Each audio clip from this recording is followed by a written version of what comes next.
اعوذ باللہ من الشیطان الرجیم، بسم اللہ الرحمن الرحیم۔ السلام علیکم۔ ایک مرتبہ خلیفہ ہارون الرشید مکہ مکرمہ میں آیا تو عوام کو طواف کرنے سے روک دیا تاکہ وہ خود تنہا طواف کر سکے۔ جب وہ طواف کرنے لگا تو جھٹ ایک عربی نے سبقت لے کے اس کے ساتھ طواف شروع کر دیا۔ ہارون الرشید کو یہ بات ناگوار گزری اور اپنے حاجب کی طرف دیکھا۔ حاجب نے اپنے بادشاہ کی مرضی پا کر اعرابی سے کہا، میاں یہاں سے ہٹ جاؤ تاکہ امیر المومنین طواف کر سکیں۔ اعرابی نے جواب دیا، خدا کے نزدیک اس مقام میں چھوٹے بڑے، ادنا اعلیٰ، امیر غریب اور رائی و رعایا سب برابر ہیں۔ یہاں کون چھوٹا ہے اور کون بڑا ہے؟ جاؤ، میں نہیں ہٹتا۔ ہارون الرشید نے اس کی یہ گفتگو سنی تو حاجب سے کہا، اسے رہنے دو۔ اس کے بعد ہارون الرشید حجر اسود کو چومنے کے لیے آگے بڑھا تو اعرابی نے سبقت لے کر حجر اسود کو پہلے چوم لیا۔ ہارون الرشید جب مقام ابراہیم میں نماز پڑھنے کو بڑھا تو اعرابی نے سبقت لے کر وہاں پہلے نماز پڑھنی شروع کر دی۔ خلیفہ ہارون الرشید جب طواف و نماز سے فارغ ہوا تو حاجب سے کہا کہ اس اعرابی کو میرے پاس لے آؤ۔ چنانچہ حاجب گیا اور اعرابی سے کہنے لگا، چلو تمہیں امیر المومنین بلاتے ہیں۔ اعرابی نے کہا، مجھے ان سے کوئی حاجت نہیں ہے، پھر میں کیوں جاؤں؟ ہاں، اگر انہیں مجھ سے کوئی کام ہے تو وہ خود میرے پاس کیوں نہیں آتے؟ حاجب یہ سن کر غصہ میں آ کر واپس ہوا اور اس کا جواب ہارون الرشید کو سنا دیا۔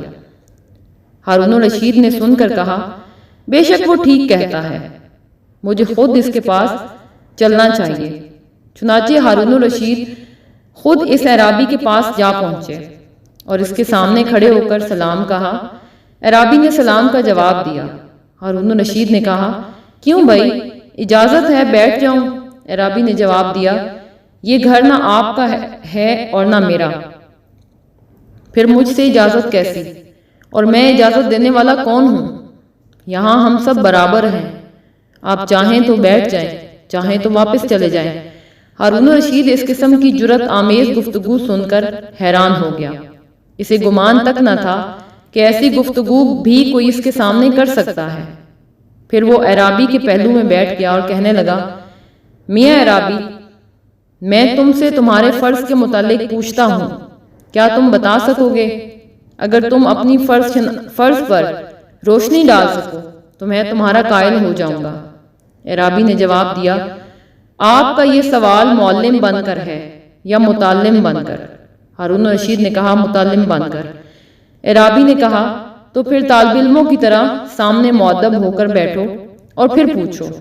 چنانچہ ہارون الرشید مؤدبانہ طریقے سے سامنے بیٹھ گیا اور پھر فرض کے متعلق پوچھا۔ اعرابی نے جواب دیا کہ 1 فرض بتاؤں یا 5 فرض، 17 فرض بتاؤں یا 34 بتاؤں یا 94، 40 میں سے 1 فرض بیان کروں یا عمر بھر میں 1 فرض کا؟ یہ تفصیل سن کر ہارون الرشید طنزاً مسکرا کر کہا، میں نے تو تم سے 1 فرض کا پوچھا ہے اور تم دنیا بھر کا حساب لے کر بیٹھ گئے ہو۔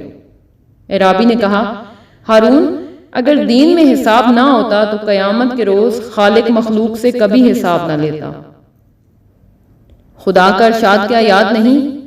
ہارون الرشید نے جب یہ سنا کہ اعرابی نے اس کا نام لے کر اسے مخاطب کیا ہے اور اسے امیر المومنین نہیں کہا تو وہ غصے میں آ گیا، اور جب غصہ سرد ہوا تو کہنے لگا، قسم بخدا، اگر تم نے میرے سوال کا جواب نہ دیا تو میں تجھے صفا اور مروہ کی پہاڑیوں کے درمیان ہلاک کروا دوں گا۔ حاجب نے کہا، امیر المومنین جانے دیجیے، اس حرم شریف کے طفیل اس کی جان بخشی فرما دیجیے۔ اعرابی یہ سن کر کھلکھلا کر خوب ہنسا۔ ہارون الرشید اور بھی زیادہ حیران ہوا اور پوچھا، اس قدر کیوں ہنسے؟ اعرابی نے جواب دیا، تم دونوں کی مضحکہ خیز گفتگو سن کر کہ تم ایک دوسرے کو ایک ایسی موت آنے کا دعویٰ کرتے ہو اور تم دونوں ایک دوسرے کے موت کا آنے کا مدعی ہو جو آئی نہیں، اور دوسرا ایسی موت کو ہٹا رہا ہے جو آ چکی۔ بھلا ایسی نامعقول باتیں دانا تسلیم کر سکتا ہے؟ ہارون الرشید سن کر بے حد نادم ہوا اور منت سے کہنے لگا، بھائی اب تو مجھے تمہارے جواب کا بے حد شوق ہے، برائے خدا میرے سوال کا جواب ضرور دو۔ اعرابی نے کہا، تو لو سنو، تمہارا سوال اس فرض کے متعلق ہے جو خدا نے مجھ پر کیا ہے، تو خدا کے مجھ پر پہلے بہت سے فرائض ہیں۔ میں نے تم سے ایک فرض کا کہا ہے تو وہ دین اسلام ہے، اور جو 5 فرض کہے تھے وہ 5 نمازیں ہیں، اور جو 17 فرض ہیں وہ دن رات کی 17 رکعت ہیں، اور جو 34 فرض بتائے وہ دن رات کے سجدے ہیں، اور 94 فرض وہ ان سب رکعات کی تکبیرات ہیں، اور جو میں نے 40 میں سے ایک کہا تھا وہ 40 دینار میں سے 1 دینار کی زکوٰۃ، اور ساری عمر میں ایک فرض بتایا ہے، وہ حج ہے۔ ہارون الرشید عرابی کے حسن بیان اور تشریح مسائل کو سن کر بے حد مسرور ہوا، اور اس کے دل میں بے حد قدر پیدا ہو گئی۔ اس کے بعد عرابی نے کہا، آپ کے سوال کا جواب تو میں نے دے دیا، اب میرے بھی سوال کا جواب کیا آپ دیں گے؟ ہارون الرشید نے کہا، ہاں جی پوچھئے۔ عرابی نے کہا، کیا فرماتے ہیں امیر المومنین اس شخص کے لیے جس نے صبح ایک عورت کو دیکھا تو وہ عورت اس پر حرام تھی، ظہر کا وقت ہوا تو حلال ہو گئی، عشاء کا وقت آیا تو حرام ہو گئی، صبح ہوئی تو حلال ہو گئی، اس کے بعد پھر ظہر کا وقت آیا تو حرام ہو گئی، عصر کا وقت آیا تو پھر حلال ہو گئی، مغرب کا وقت آیا تو پھر حرام ہو گئی، عشاء کا وقت آیا تو پھر حلال ہو گئی۔ ہارون رشید سن کر کہنے لگا، تم نے مجھے ایک ایسے دریا میں ڈال دیا ہے جس سے بجز تمہارے دوسرا کوئی نہ نکال سکے گا، تم خود ہی اس کا جواب دو۔ عرابی نے کہا، امیر المومنین آپ تو بہت بڑے صاحب اختیار حاکم ہیں، میرے ایک معمولی سے مسئلے سے کے سامنے عاجز کیوں آ گئے؟ ہارون الرشید نے کہا، واقعی یہ ہے کہ حق تعالیٰ نے تمہارا درجہ علم مجھ سے بلند کیا ہے، میری درخواست یہ ہے کہ اس حرم شریف کی خاطر تم جواب دو۔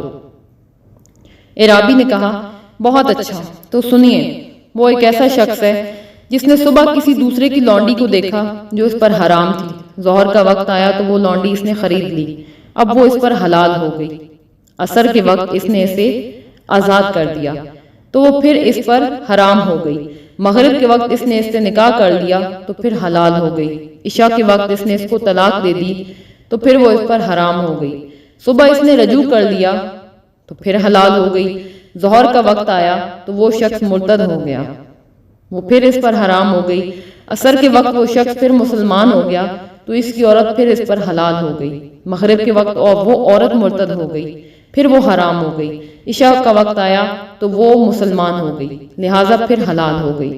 خلیفہ ہارون الرشید یہ تفصیل سن کر حیران اور ششدر رہ گیا، اور اس اعرابی کو 10,000 دینار انعام دینے کا حکم دیا۔ جب یہ دینار عرابی کو پیش کیے گئے تو اس نے کہا کہ یہ درہم ان کے اہل کو دے دو، مجھے ان کی ضرورت نہیں ہے۔ ہارون الرشید نے کہا، کیا میں تمہارے نام کوئی جاگیر کر دوں جو عمر بھر تمہارے لیے کافی ہو؟ عرابی نے کہا، جس نے تمہارے نام ملک کا رکھا ہے وہ چاہے گا تو میرے نام بھی کوئی جاگیر کر دے گا، تمہارے واسطے کی ضرورت نہیں ہے۔ ہارون الرشید وہاں سے لوٹا اور اس اعرابی کے متعلق دریافت کیا تو لوگوں نے بتایا کہ یہ امام جعفر صادق رضی اللہ تعالیٰ عنہ کے صاحبزادے حضرت امام موسیٰ کاظم ہیں، جنہوں نے زہدانہ زندگی اختیار فرما رکھی ہے۔ ہارون الرشید یہ حقیقت سن کر الٹے پاؤں دوڑا اور حضرت موسیٰ رضا بن جعفر صادق بن محمد بن علی ابن ابی طالب رضی اللہ تعالیٰ عنہ کی پیشانی کو چوم لیا۔ آپ سب سے درخواست ہے کہ ہمارا چینل سبسکرائب کر دیں، بہت شکریہ۔